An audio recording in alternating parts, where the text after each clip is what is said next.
गती असल्यामुळे साईज वाढवली आहे. आणि मग मी सांगितलं त्यांना की असं आपण प्रत्येक सरीमध्ये जर केलं तर प्रत्येक सऱ्यातून वाहणारं पाणी याच ठिकाणी पकडल्या जाईल आणि या ठिकाणची भूजल पातळी प्रचंड प्रमाणामध्ये वाढेल.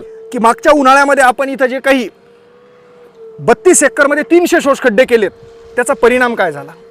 याचा परिणाम असा आहे की 1 वर्ष झालं आपलं हे करून. हो, 1 वर्षाच्या आधी आमच्याकडे असं होतं की 8 घंटे माझं बोर पण चालायचं नाही, बरं, कारण पाण्याची पातळी खूप कमी होती. हो. पण 1 वर्षातच मला आहे, त्याच्यामुळे जर माझ्याकडे पाणी नसतं तर माझे झाड. आणि तुम्हाला पाणी दिलं कोणी? जलतारांनी दिलंय मला पाणी. पक्का पक्का पक्का नक्की नक्की. तर 100% मी लिहून देतो तुम्हाला बॉन्डवर. तुम्ही म्हटलं ना बॉन्डवर, मी बॉन्डवर लिहून देतो तुम्हाला. हे तुम्ही अनुभवलं? अनुभवलं आहे मी. तर कारण मला तर तुम्ही सांगितलं की सर्व्हिस मी स्वतः उभं राहून मी करून घेतोय. आणि परत एक गोष्ट, तर हा 1 वर्षाच्या जलताराचा परिणाम या देवव्रत फॉर्मवर तुष्टी कळमेश्वर जिल्हा नागपूर याचे ओनर आहेत नितीन वैद्य. आज मी जलताराचा परिणाम दाखवण्यासाठी देवव्रत फार्म तुष्टी कळमेश्वर या फार्मचे मालक नितीनजी वैद्य आहेत आणि या फार्मचे व्यवस्थापक किशनजी चौधरी. किशनजी, मागच्या वर्षी याच उन्हाळ्यामध्ये नितीनजींचा फोन आला होता. मी आणि आमचे मित्र दीपक बुनगे आणि आमची जलतारा सेवकांची टीम तुमच्या या 32 एकरवर जलतारा करण्यासाठी आलो होतो. शेतकरी मित्र, मी तुम्हाला या ठिकाणी हा पूर्ण 32 एकर संत्र्याचा बाग आहे, बेड सिस्टीमवर केलेला, डोंगरांमध्ये मशागत करून. तर इथं आल्याच्या नंतर पाण्याला प्रचंड गती असते आणि इथली परिस्थिती किशनजी स्वतः सांगतील तुम्हाला की 8 बोरवेलेत सगळे कोरडे होते. म्हणजे अक्षरशः पाण्यासाठी 2 एकरचं शेततळं केलेलं हे माणसं आहेत, पण भरायचं कुठून, तर पाणीच नाही आहे भूगर्भात. आणि मग मी त्यांना एक कल्पना सुचवली की ज्याच्यावर मी अभ्यास करत होतो की फळं झाडांना आज तुम्ही पाहत असताल हा किती मोठा उतार आहे, प्रचंड वेगानं पाणी वाहून येतं. आणि मग आम्ही या बॉटम पॉईंटला एक 6x6 आणि 6 फूट खोलीचा शोषखड्डा केला आहे. गती असल्यामुळे साईज वाढवली आहे. आणि मग मी सांगितलं त्यांना की असं आपण प्रत्येक सरीमध्ये जर केलं तर प्रत्येक सऱ्यातून वाहणारं पाणी याच ठिकाणी पकडल्या जाईल आणि या ठिकाणची भूजल पातळी प्रचंड प्रमाणामध्ये वाढेल. त्याच्यासोबतच जो ओलावा निर्माण होईल तो ओलावा प्रत्येक सरीपर्यंत आणि प्रत्येक झाडापर्यंत पसरल. आणि तुम्हाला माहिती आहे हे पाणी फक्त सरळ खाली जात नाही, चहूबाजूने पसरतं. आणि या ओलाव्यामध्ये 12 महिने जीवजंतू जगतात आणि अन्नद्रव्य निर्माण करून झाडाची क्वालिटी, दर्जा, उत्पादन क्षमता आणि चव यामध्ये प्रचंड सुधारणा होते आणि प्रचंड शेतकऱ्यांना फायदा होतो. आणि हा पॅटर्न खास फळधारक शेतकऱ्यांसाठी मी या ठिकाणाहून सांगू इच्छितो की 1 वर्षामध्ये इथली किती भूजल पातळी वाढली, इथं पाण्याचा निचरा किती प्रमाणावर झाला आणि झाडाची क्वालिटी. आणि अशा 46 डिग्री सेल्सिअस तापमानामध्ये, कारण नागपूर आपल्याला माहिती आहे तापमानाला कशा पद्धतीचं आहे, तर आज याची देही याची डोळा छिंदवाड्याला जात होतो. खूप वर्षापासून आपण म्हणताय की परिणाम काय आहेत हे दाखवा, तर आज त्याचा जिवंत पुरावा मी तुमच्या समोर मांडतोय. किशनजी, राम राम. राम राम. किशनजी, आमच्या सगळ्या शेतकऱ्यांना सांगा की मागच्या उन्हाळ्यामध्ये आपण इथं जे काही 32 एकरमध्ये 300 शोषखड्डे केलेत त्याचा परिणाम काय झाला? याचा परिणाम असा आहे की 1 वर्ष झालं आपलं हे करून. हो, 1 वर्षाच्या आधी आमच्याकडे असं होतं की 8 घंटे माझं बोर पण चालायचं नाही, बरं, कारण पाण्याची पातळी खूप कमी होती. हो. पण 1 वर्षातच मला अतिशय महत्त्वाचा प्रचंड फायदा मिळाला की 8 घंटे मी बोर चालवून घेतो आहे आता सध्या. आणि मागच्या म्हणजे उन्हाळ्यामध्ये हे करण्याच्या अगोदर काहीच परिस्थिती नव्हती. आपली 8 घंटे चालायची, 4 घंटे चालायचे, बंद होऊन जायचं. ओके. पण आता हे परिस्थिती अशी आहे की ह्या जून, मे, आता कोणता आखरीचा जुलै हो, महिना आता उद्या परवा पावसाळा येईल, एंड आहे. माझे बोर कंटिन्यू चालून राहिलेले आहे. म्हणजे भूजल पातळी वाढली. भूजल पातळी वाढली, बोरला पाणी आहे, चांगलं पाणी आहे, विहिरीला पाणी आहे. बरं, सगळं म्हणजे जलतारांनी मला व्यवस्थित जागेवर आणलेलं आहे. बरं बरं. आणि हे एका पावसाळ्याच्या सीझन मध्ये झालं. पावसाळ्या सीझन मध्ये शेतकरी मित्र, एका पावसाळ्याच्या, मी नेहमी सांगतो की जर तुम्ही व्यवस्थित व्यवस्थापन केलं, सखल भागामध्ये एकरी 1 किंवा 2 खड्डे, त्यात असे दगड भरा. पाणी साचणाऱ्या भागामध्ये 3 किंवा 4 खड्डे असे दगड भरा. आणि फळबागेमध्ये प्रत्येक सरीमध्ये जर आपण 1 किंवा ज्यांना शक्य नाही आहे, या माणसानं अशक्याला शक्य केलं आहे, जसं मी म्हणलो तसंच नितीन वैद्यजींनी आणि किशनजींनी या ठिकाणी केलेलं आहे, तर आपण 3 सऱ्या सोडून 4थ्या सरीत करा. ह्या सऱ्यामध्ये एवढी संख्या वाढवण्याचं कारण मी तुम्हाला एका मिनिटामध्ये सांगतो की हे पाणी ज्या वेळेस जमिनीमध्ये मुरतं आणि त्याचा चहूबाजूनी जो ओलावा पसरतो, झाडांना पाणी साचून राहिलेलं जमत नाही, मुळं कुचतात, त्याचा ताबडतोब निचरा आणि वापसा लागते. आणि हे पाणी जमिनीच्या आत चहूबाजूनी मुरल्यामुळं आतून ओलावा निर्माण होतो आणि त्या ओलाव्यावर झाडं दर्जेदार होतात, 46 डिग्री सेल्सिअस तापमानामध्ये संत्र्याची ही क्वालिटी तुम्ही पाहत असताल, किशनजी बरोबर आहे? बरोबर आहे सर. ही कशामुळे? माझ्या पाण्यामुळे आहे, माझ्याकडे पाणी आहे त्याच्यामुळे. जर माझ्याकडे पाणी नसतं तर माझे झाड. आणि तुम्हाला पाणी दिलं कोणी? जलतारांनी दिलं आहे मला पाणी. पक्का? पक्का पक्का नक्की? नक्की. तर 100% मी लिहून देतो तुम्हाला बॉन्डवर. तुम्ही म्हटलं बॉन्डवर, मी बॉन्डवर लिहून देतो तुम्हाला. हे तुम्ही अनुभवलं? अनुभवला आहे मी. तर मी कारण मला आता तुम्ही सांगितलं की सर्व्हिस मी स्वतः उभं राहून मी करून घेतोय. आणि परत एक गोष्ट की याला म्हणतात शेतकरी. मी सांगितलं होतं की 1 वर्षाच्या अशा वेगामध्ये पाण्यासोबत माती येते आणि खड्डा बुजतो. बुजले खड्डे आपले? बुजले. या वर्षी त्यांनी 300 शोष खड्ड्यांची सर्व्हिसिंग केली आहे.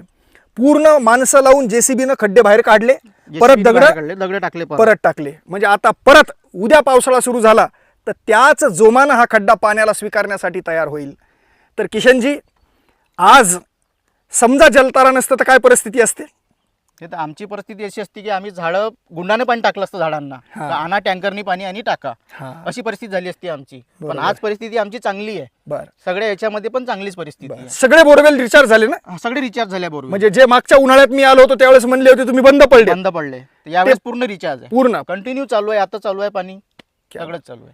तर हा पुरावा या देवव्रत फ्रॉम नितीनजी वैद्य, किशनजी चौधरी, मागच्या उन्हाळ्यामध्ये दीपकजी बुनगे ज्यांनी आपली शेती आपली प्रयोगशाळावर हा व्हिडिओ केला होता. आणि आपण सगळे म्हणत होतात की सर तुम्ही माहिती देता पण परिणाम पण सांगा.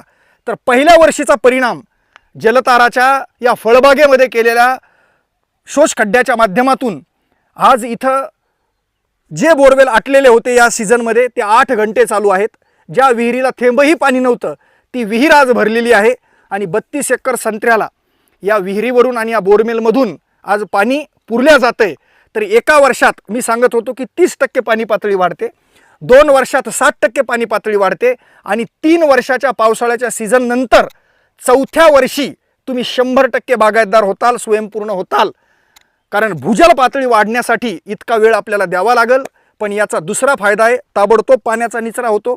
पाण्याच्या जमिनीत चहोबाजूनी पसरल्यामुळे ओलावा होतो, जीवजंतू निर्माण होतात, दर्जा सुधारतो, नैसर्गिक खतं यांना मिळतात आणि पिकाची चव बदलते, चांगला मार्केट रेट तुम्हाला मिळतो. आणि जे पाणी या नालीतून बाहेर वाहून जाणारं होतं ते पाणी याच खड्ड्यामध्ये जमा व्हायला लागलं, तिथं जिरून राहिलं. हे पाहताना किती आनंद होतो, चांगला आनंद होतो आम्हाला. यस. तर शेतकरी मित्र, तुम्हाला मी दाखवू इच्छितो, बघा प्रत्येक सरीत खड्डा आहे, त्या सरीत खड्डा, त्या सरीत खड्डा, त्या सरीत खड्डा. प्रत्येक सरीमध्ये तुम्ही पाहत असताल की वरतून पाणी येतं आणि खड्ड्यामध्ये मुरल्या जातं, वरतून पाणी येतं आणि खड्ड्यामध्ये मुरल्या जातं. किती विहंगम आणि किती सुंदर पद्धतीनं जी कल्पना मी नितीनजींना सांगितली होती ती त्यांनी प्रत्यक्षात उतरवली. आणि खरंच तुम्हाला मी सांगतो की अशा पद्धतीनं, कारण आम्ही जेवढ्या जीव तोडून शेतकऱ्यांना पाणीदार करून समृद्ध करण्यासाठी जलताराचं संशोधन केलं आणि तुम्हाला आम्ही सांगतोय त्या पद्धतीनं शेतकऱ्यांनी स्वतःहून तितक्याच चांगल्या दर्जानं ते करणं खूप महत्त्वाचं आहे. मी तुम्हाला घेऊन येतोय एका लाईव्ह चमत्कार पाहण्यासाठी. बघू शकता तुम्ही, मागच्या उन्हाळ्यामध्ये जे बोरवेल बंद पडलेले होते, बोरवेल चालू आहे, ते बोरवेलचं पाणी विहिरीत सोडलं जात आहे आणि पूर्ण ड्रीप सिस्टीमच्या माध्यमातून संत्र्यांना पुरवल्या जात आहे. तुम्ही पाहत असताल. किशनजी, किती वेळापासून बोर चालू आहे? सकाळी 9 वाजता. सकाळी 9 वाजता हा बोरवेल चालू केलेला आहे. किती वाजले आता? 2. म्हणजे 9 ते 12 आणि 5 तास झाले नॉनस्टॉप चालू आहे. किती वेळ चालेल? 8 घंटे, 5 वाजेपर्यंत. 5 वाजेपर्यंत चालेल. तो दुसरा बोरवेल आहे. तो दुसरा, हा पहिला. मागच्या वर्षी हे बोरवेल चालू होते नाही, 4 घंटे चालायचे, त्यानंतर बंद. 4 घंट्यानंतर बंद. यस, तुम्ही हे पाहताय. म्हणजे आज 4 घंट्याची वृद्धी झालेली आहे. पाण्याची स्पीड पाहताय तुम्ही. परत विहिरीमध्ये पण भूगर्भातून पाणी पातळी वाढल्यामुळं भूजल पातळी वाढली आहे आणि विहीर पण स्वयंपूर्ण आणि सक्षम बनलेली आहे. तर हा 1 वर्षाच्या जलताराचा परिणाम या देवव्रत फॉर्मवर तुष्टी कळमेश्वर, जिल्हा नागपूर, याचे ओनर आहेत नितीन वैद्य. यांचा नंबर मी टाकतोय. किशनजी चौधरी हे व्यवस्थापक आहेत जे तुम्हाला बोलतायत आणि पुरावा देत आहेत. यांचा नंबर या व्हिडिओमध्ये मी तुम्हाला टाकतोय. शेतकरी मित्र, तुम्ही कधीही यांना फोन करा आणि विचारा की जलताराचे परिणाम काय आहेत, हे तुम्हाला त्यांच्या अनुभवातून सांगतील. शेवटी किशनजी, तुम्ही शेतकऱ्यांना काय आव्हान करताल? मी तर शेतकऱ्यांना एवढंच आवाहन करतो की जे आम्ही जे केलं आहे, आमच्या जे दिसतं आहे की आम्ही अनुभव घेतलेला आहे, याचा अनुभव चांगला आला आहे, रिझल्ट चांगले आहे. शेतकऱ्यांना एवढंच माझं सांगणं आहे की तुम्ही पण करायला पाहिजे आणि चांगली गोष्ट आहे केल्या तर. एवढं माझं म्हणणं आहे की तुम्ही करा. तुम्हाला जर काही माहिती पाहिजे आम्ही द्यायला तयार आहोत बरं. आपल्या एरियात. यस. आणि तुम्हाला माहिती आहे सगळ्यांना, आता आज येण्याचा योग छिंदवाडा मध्य प्रदेशमध्ये रामासोना नावाचं गाव आहे. तिथं कार्यशाळा आणि प्रात्यक्षिक कार्यक्रम आहे जलताराचा. जाता जाता 30 किलोमीटर आत आलो आणि मुद्दाम मन केलं की खरंच मागच्या वर्षी आपण या उन्हाळ्यात येऊन इथं काम केलं होतं, त्याचे परिणाम पाहून माझ्या जीवनात आज जलताराचं संशोधन केल्याच्या नंतरचा खूप मोठा आनंदाचा दिवस आहे की अशा 46 डिग्री सेल्सिअस तापमानामध्ये 2 बोरवेल 5 तासापासून पाणी देत आहेत. विहीर पाण्यानं भरलेली आहे. विहिरीतलं आणि पाणी- मी सांगणं यापेक्षा पाणी कंटिन्यू तिकडे समोर चाललेलं आहे तलावामध्ये. यस. आता चालू आहे ते तलावात जाणे. हां हां, मला शेवटी फक्त एकच सांगा बरं. की जलतारा करण्याच्या अगोदरची अशी परिस्थिती होती का? नाही, जलतारा करायच्या अगोदर माझे हे विहिरही बंद होती, बोरही बंद होतं. पण आता आणि- मला कंटिन्यू पाणी मिळून राहिलं आहे. जलताराचा फायदा आणि चांगला मी जे सांगितलं होतं की फळबागेमध्ये प्रत्येक सरीत जलतारा असावा, हो. हा फायदा आहे ना? हो, यस. लाईट गेलेली आहे, लाईट गेली. त्यामुळे बोरवेल बंद झालेले आहेत. तर जलतारा नंतर हा परिणाम तुम्ही अनुभवताय. अनुभवतो आहे. चांगला परिणाम आहे. मला रिझल्ट चांगले मिळालेले आहे. ओके. तर शेतकरी मित्र, व्हिडिओ कसा वाटला हे निश्चित कळवा. आणि फळबाग ज्यांच्याकडं आहे, संत्रा, मोसंबी, डाळिंब, पपई, ड्रॅगन, जी कोणती फळबाग आहे त्यामध्ये या पॅटर्नचा अवलंब करा. एका सरीमध्ये ज्या उताराला पाणी साचतं त्या ठिकाणी एक शोषखड्डा करा. 2 सऱ्या सोडून तिसरीत करा. वाटत असेल प्रत्येक सरीत तर प्रत्येक सरीत तुम्ही करू शकता, ज्याचा खूप सुंदर अनुभव तुम्हाला येईल. तर बाकी माहिती तुम्ही माझ्या वेगवेगळ्या व्हिडिओत पाहत आहात. तर आज हा मुद्दाम पुराव्याचा व्हिडिओ तुमच्यासाठी देत आहे. खूप खूप धन्यवाद. जय गुरुदेव. राम राम. जय गुरुदेव. राम राम.